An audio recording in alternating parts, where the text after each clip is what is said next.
last question on a national subject, because you are also HRD minister of your state.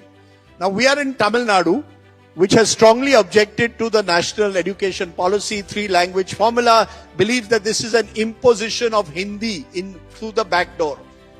You, on the other hand, your father and you have both supported the idea of 3 languages and allowing Hindi to be taught in schools.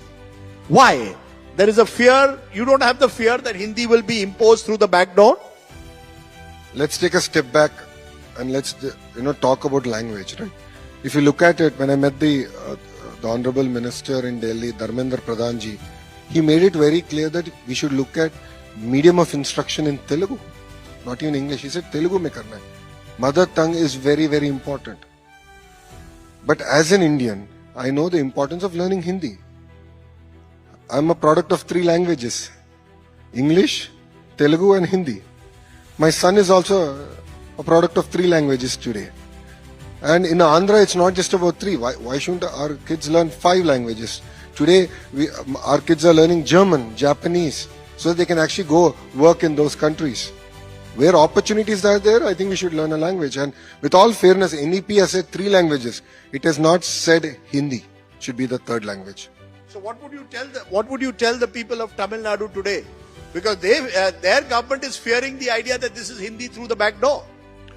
I think it's important that our citizens, learn whichever language they want. Give them the opportunity. So what is wrong? Okay. So no one is saying the 3rd language has to be Hindi. No one has said that. There's no law in that effect. But maybe the time has come where some of the North Indian states also start learning South Indian languages. Why not? And there are billboards, there are directional boards in various North Indian states which are in South Indian languages. In Andhra Pradesh, the state board, we actually, medium of instruction in the borders, we have Oriya, we have Tamil, we have Kannada. It exists already. We're doing it. Okay, so it should all happen organically without imposition is the way forward. No, based on the local requirement. What do the kids want? Okay. Let's keep the kids as the center of our universe, not politics. And then talk about NEP, right?